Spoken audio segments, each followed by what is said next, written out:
Hello and welcome to the Ideas Make Love 2020 relaunch. Thanks to the super inspiring Ivan Kramer for making this happen with me. He's known as the Spirit Samurai. We've been having these really deep chats and wanting to share this goodness with you all, so that's what we're doing right now.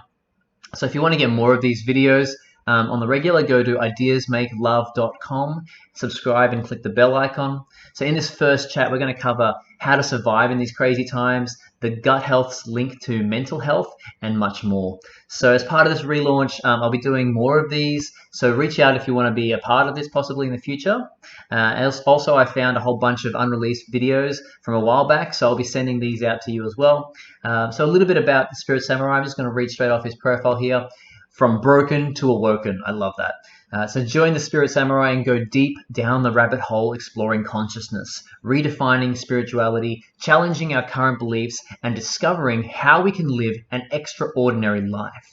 Spiritual transformation takes time. Subscribe and let's grow together. So I certainly encourage you to go do that. And you can go find him on spiritsamurai.com or his YouTube channel, which I'll link down below. So without further ado, let's get onto the podcast.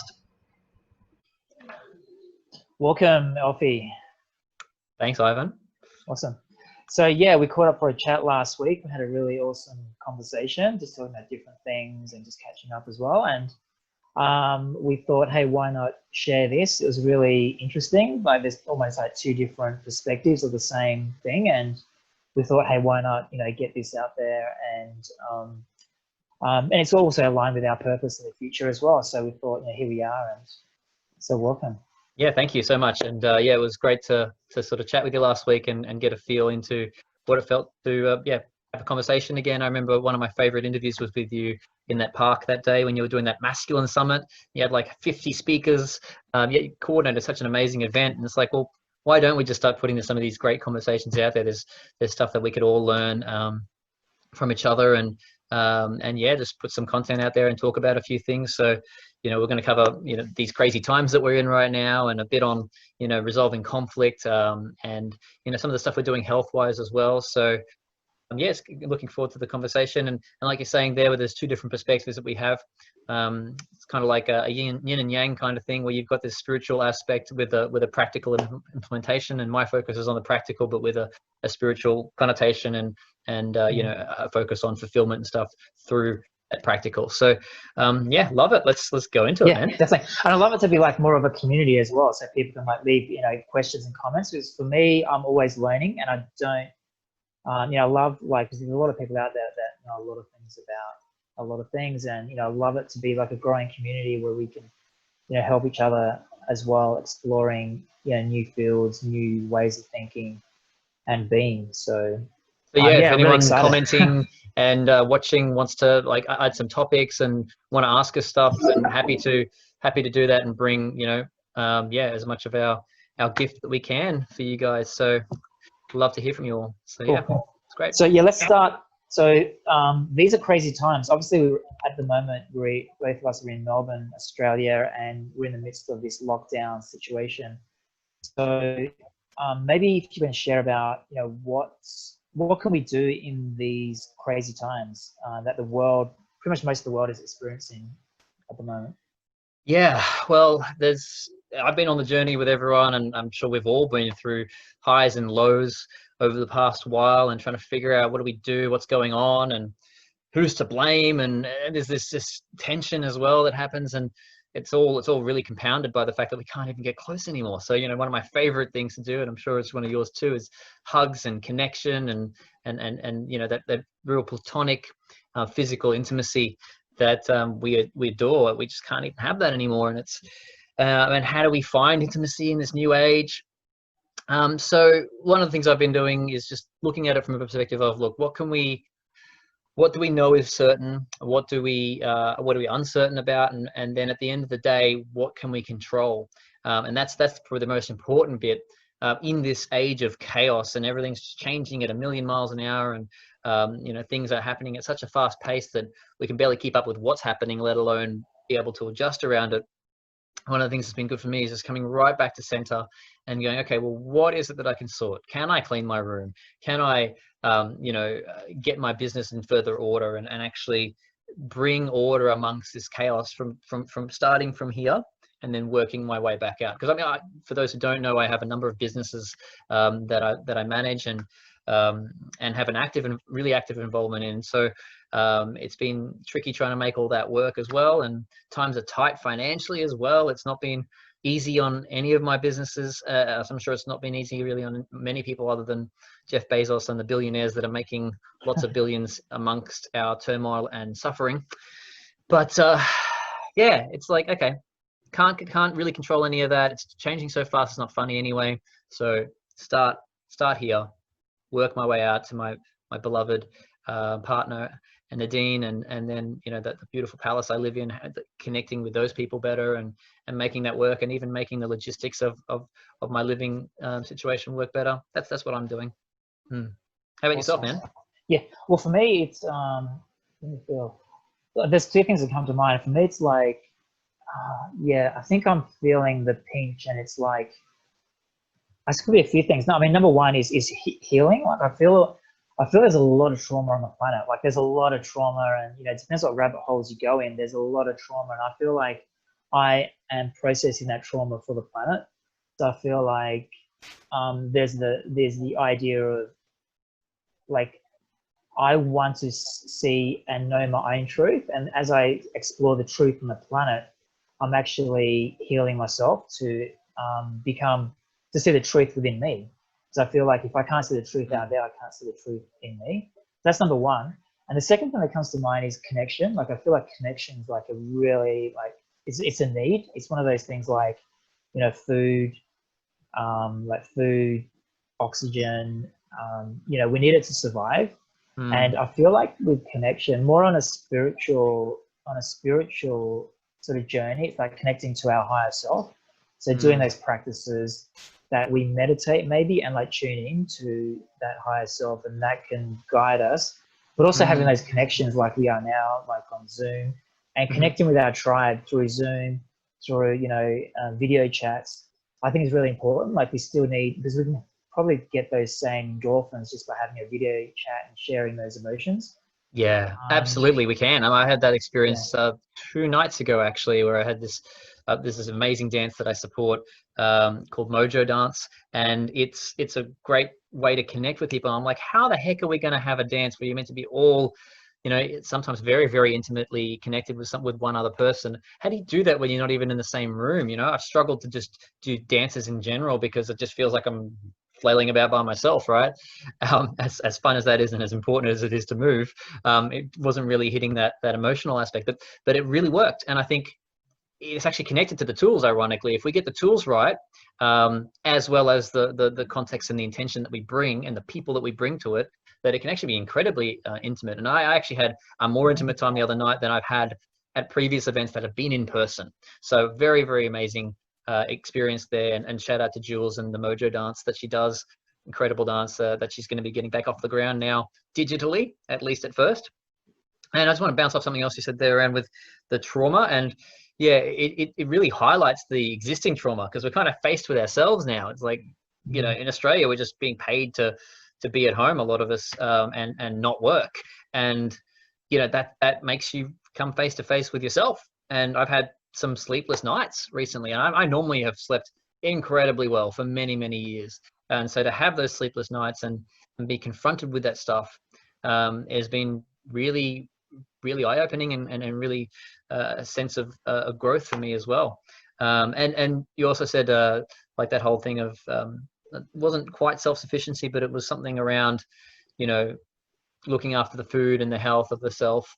So, you know, I've done a bit of that as well with setting up a little automatic garden, a Mr. Stacky garden, if you're curious about doing it yourself, hydroponics, solar panels, so just like constantly waters itself, and seeing those things growing food for the first time in my life, and then feeling a sense of self-sufficiency and sustainability of my own well-being, and creating that sort of farm to table or mini farm to table has been a great thing as well to experience. So yeah, I love it.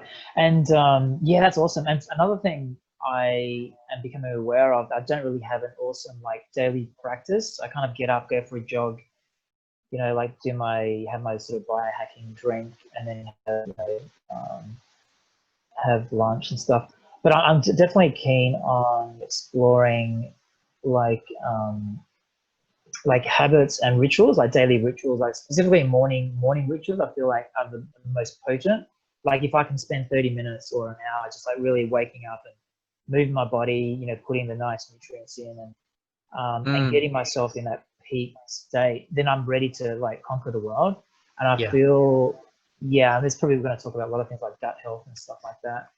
But for me, my rituals is just, like essential. And even though I do have my ritual at the moment is not, you know, like ultra powerful, it's Same. enough to keep my mental, like brain, like not going too into the depression and getting too hijacked with the current fear.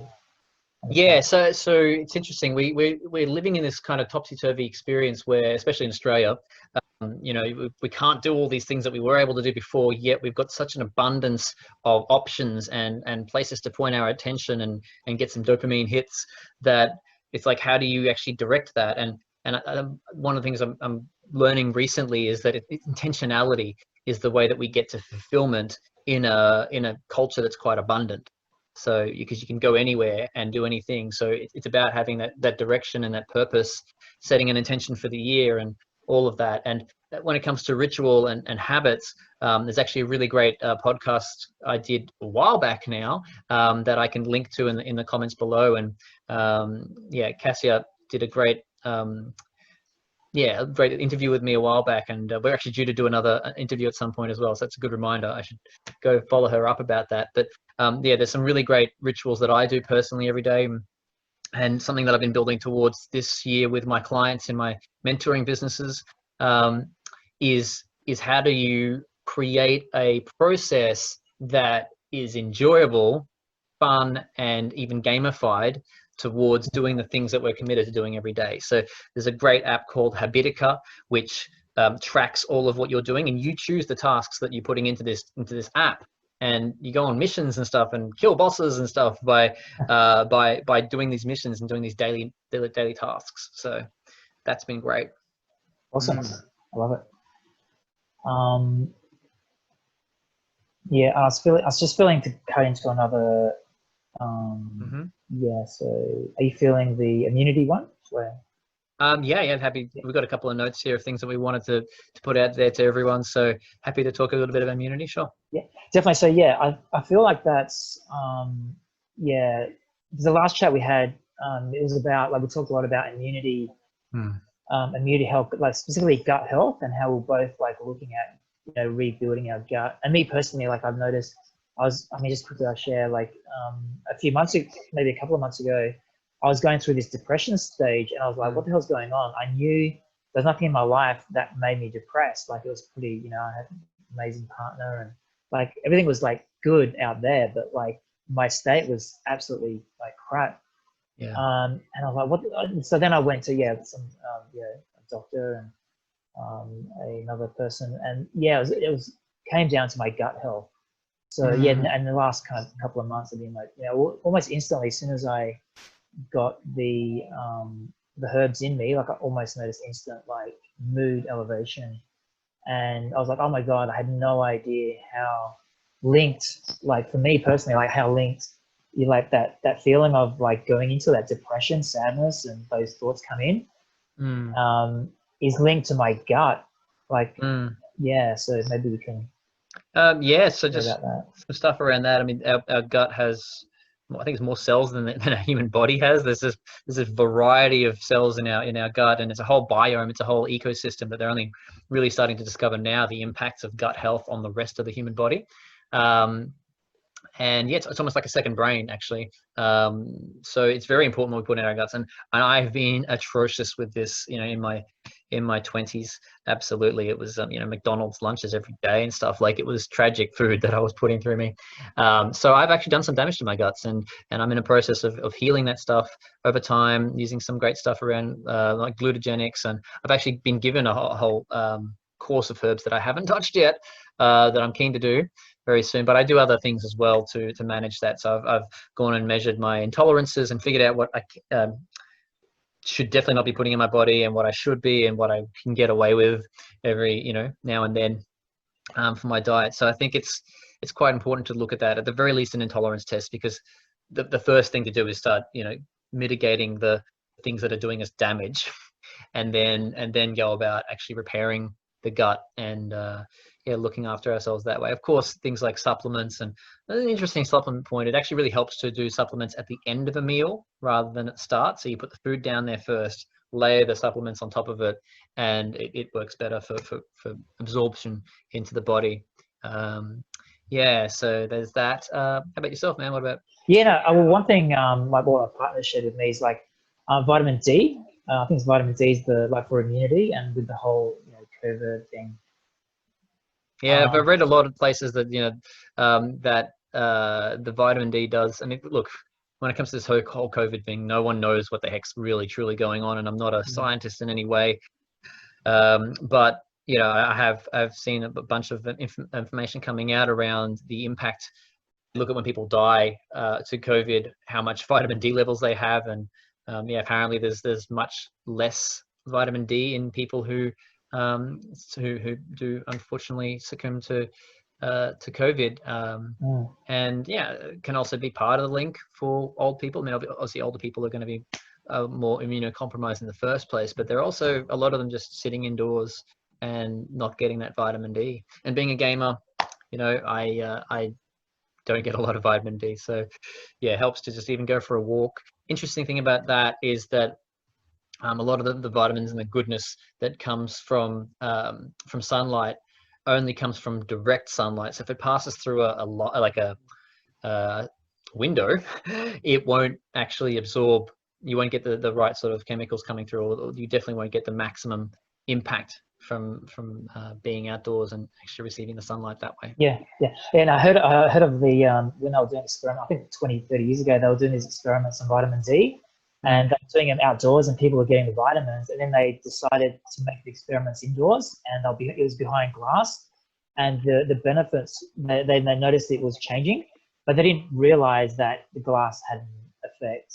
But yeah, and I see, obviously you can supplement it with vitamin D, but that reminds me of a book called the Depression Cure, and it's a bold name for a book, but they have measured this, and this guy has, you can look up the book and and watch his TED talk, see this guy. It's phenomenal that information is not out there, especially with you know, the amount of depression going out around there at the moment.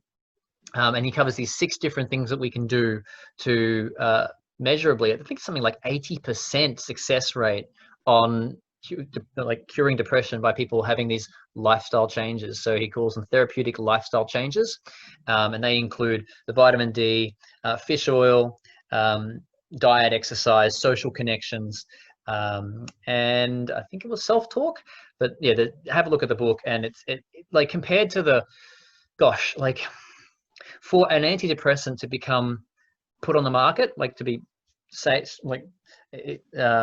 as being working, all it needs to do is beat a placebo. So some of the like depression fixes that they have out there, like 24% is the average rate on a placebo for somebody being cured of depression, and some of these antidepressant medications are like 26% success rate, and that's not factoring in all of the other damage that they do to the body. So yeah, lifestyle is definitely the place to go to first. And I get it, like it's so hard to make those lifestyle changes when we're in the midst of the depression itself.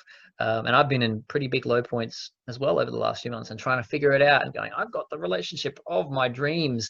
How could that be the case? And fair enough, I've got a bunch of financial pressures and things like that. But it was interesting to feel that once I made those lifestyle choices and changes, it's made a huge difference for my quality of life.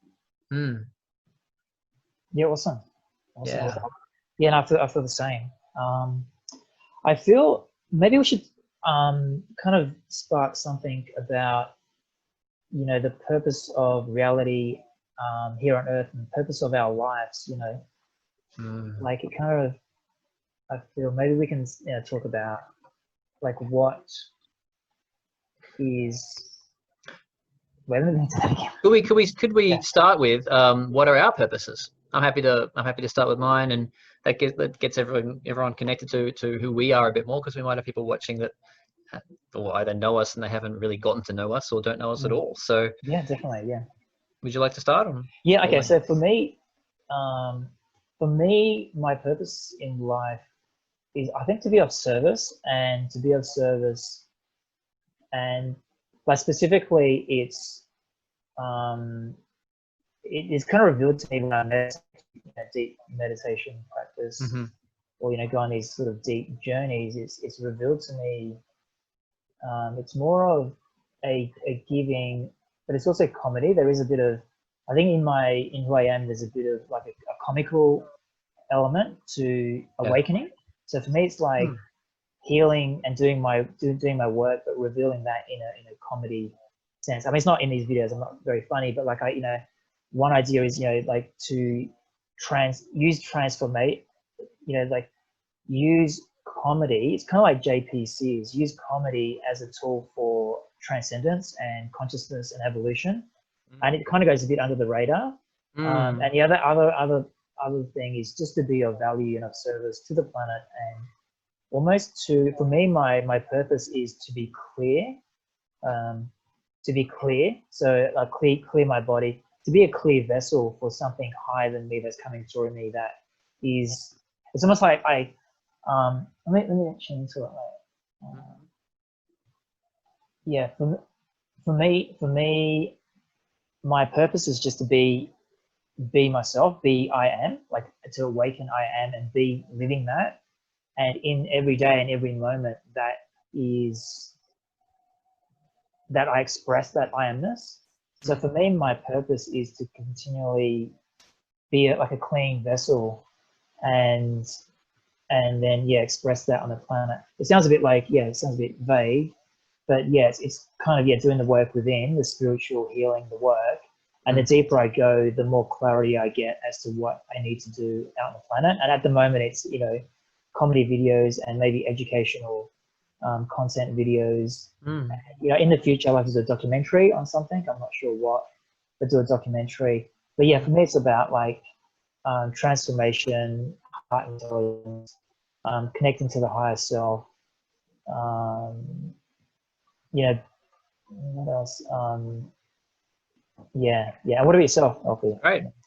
I mean, it's interesting. I did 8 years of meditation, and the most I got out of it was that we are all are we, and so that basically is like, it's an expansion of I am, right? So because the I am can't be recognized without the other, right? Otherwise, we're all source and we're all everything. So there is no real I am without you, right?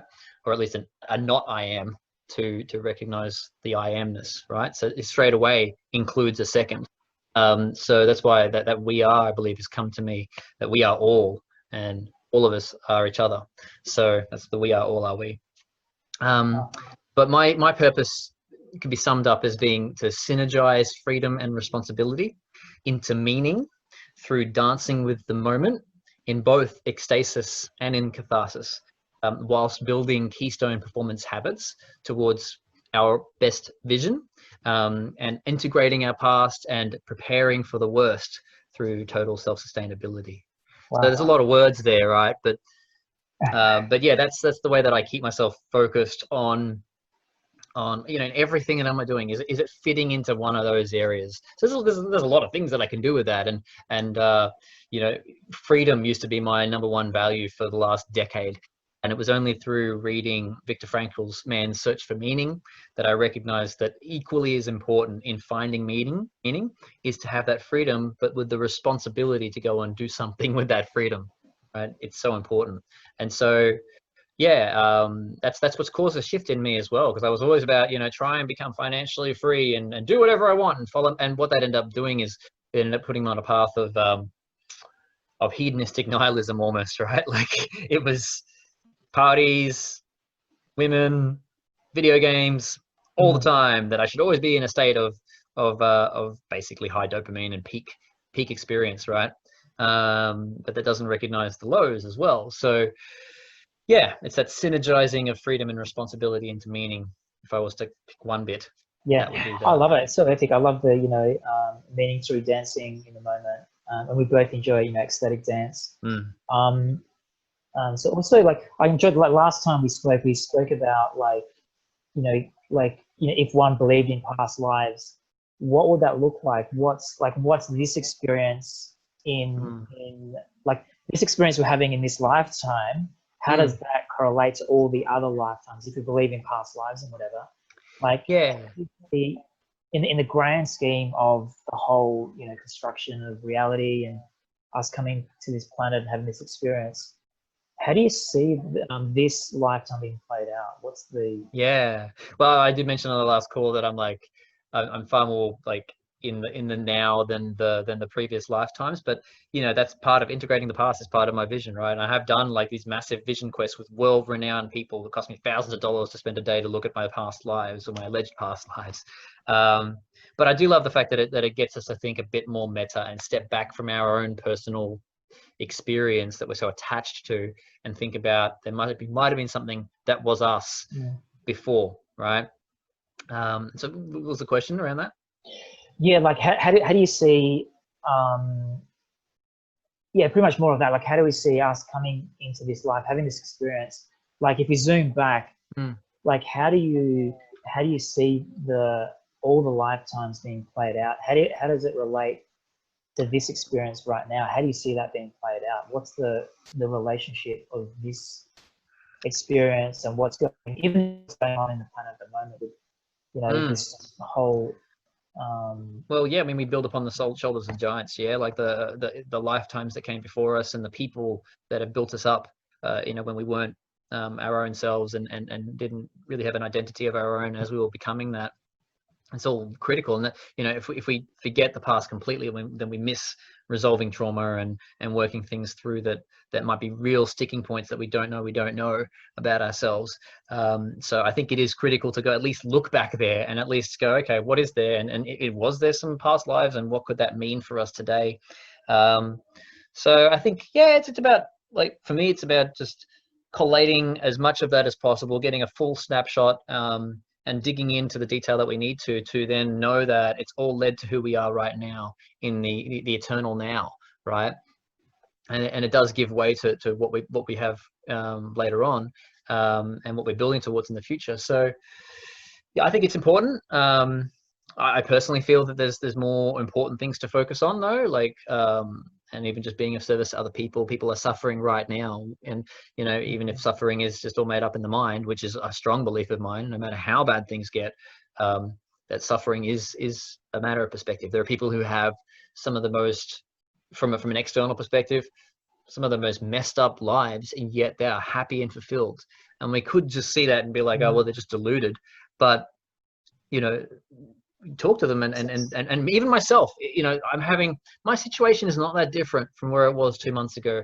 And 2 months ago I was like pretty resigned and critical about things. And so yeah, it's almost like the suffering gives the meaning as well, right? The suffering gives purpose, and gives us something to strive for. To I don't know if it's whether it's to suffer less, and maybe the job is to just bear our cross. I think there is something there though around reducing suffering in the world though too. So there's a couple of points there that are like juicy topics we could go into another time, around suffering. I like that. Maybe we should take that up as a conversation for next time. But hopefully I've given something there in all of that might answer your question there. Oh, definitely, yeah. And one thing that came to mind is I believe there's, you know, billionaires out there who have this feeling of I am not enough, and they're striving to become enough and to make enough. Yet they're driven, right? Yet they're driven to make things happen. Around abundant as anything. So it's like, okay, the homeless person is abundant, yet the billionaire is poor because he feels like he's not enough, and he's, you know, trying to. And yet the homeless person who's abundant is not really doing much to help other people necessarily feel abundant. They might be having great conversations and doing those things, but I do believe that as we achieve material success, it allows us to have a greater influence on the world for good or for bad. And so that's important. So it's about balancing the spirit with the ego, right? And that the ego does drive, and it comes from a space of lack and wanting to be better than, but they're real things in our body, like the serotonin system that recognizes social statuses. and makes us feel better is a real thing. And if we ignore that and we go, no, we can all just be happy, la la la, and we don't have these real judgments that we really do have, that we might be hiding from ourselves and being altruistic and what have you. I think it's unwise to ignore those things, and that it is important to have recognition and to work hard at something and be acknowledged for that, even over somebody who hasn't worked hard and not achieved that. So yeah, I think that the truth is, as it always is, somewhere in the middle. It's closer to that. Awesome, awesome. Anything else before we wrap up? Yeah. I think that's pretty, yeah. Maybe like working with trauma, like I feel like working with trauma, and both of us are into ecstatic dance. Maybe we can just touch on, like, I'm curious to find out, like, what, like with ecstatic dance, like what's like for me, it's like we're like getting to that place of inner peace, and I connect with inner bliss, and there's a connection. So I call it my higher self, and through that I have guidance to what I want to do with my life, especially when I'm feeling really depressed. If I do dance, it kind of like almost washes that away, connects to my higher self, and gets me clarity in life, in what I want to do. Like what happens to you with ecstatic dance, and what's the draw or the pull? For me, it's allowing whatever to arise, and getting movement into my body. It feels good. I feel like one of the things that got me into ecstatic dance in the first place was that good vibe and that feeling, and obviously, and especially connecting with other people as well. I love engaging in dance with other people and seeing what's there. You know, it could just be a couple of mates just there witnessing each other and being there with each other. It could be the sexiest dance you've ever had. Like, for me, I have a lot of different reasons why I end up dancing, but yeah, I think more recently it has been from a space of catharsis. I think it also could be very much linked to the fact that I'm not dancing anywhere near as much as I used to. I used to do it 3 times a week, and now I'd be lucky if I did it 3 times a month. So yeah, it's been more recently about catharsis, and release, and letting all the tension go in the body, you know, because I don't get my weekly massages anymore. But you know, it's yeah, it's important. It's important to keep that body moving. We were made to move. Awesome. Yeah. Do you feel like you get clarity in your life? Like, you know, like sometimes you have like, yeah, I have definite moments of like life is just like, you want to just like give everything up. Do you feel like in that moment, like it's like, okay, I understand who I am, why I'm here, and there's a new I think more than that, it actually, for me, lets me go, it doesn't actually really matter. Like, it matters for the moment, while we allow it to matter and while we determine it to matter. And we do that for most of the time. So that, you know, unless you pick up Tolly, and then anyway, you know, for me, it's about like, well, it doesn't matter. I'm just here and having a dance. And at the end of the day, I can have fun with that. And no matter what's going wrong in my life and what pain I've been recently going through or what have you, it's okay. And it's great. I can appreciate and enjoy what is now and let everything go. It's really been amazing, Elphie. I really enjoy getting into your model of the world and you know, doing these videos. Yeah, and likewise, and I think it really is going to form a great launching point for us as well. We've both been talking about, you know, getting back into connecting socially and creating rather than consuming all the time. So this has been a great sort of restart to our you know, digitally connected worlds. And we'd love to hear from you guys, either personally, if you just want to PM us instead, that's fine, or comment and say, look, you liking the content? What do you like? What do you not like? What do you want to hear more of? We both just want to be of service. This is as much for you guys as it is a beautiful creative expression for us. So we love you both all.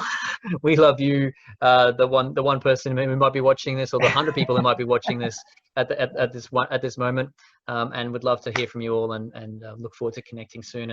And even, you know, if you have a movement or just want to express yourself, perhaps we could have you know, do an interview with you, if you want to put your name forward for that and say hi. We'd love to hear from you, connect with you, and and create some more joy in the world. Yeah, I love it. And I feel like we're all in this together. And yeah, if anyone's got questions, like feel free to, or any you know, like things that they can share about, you know, like their experiences. Like, yeah, definitely comment, and I'll see if I can get in there and respond.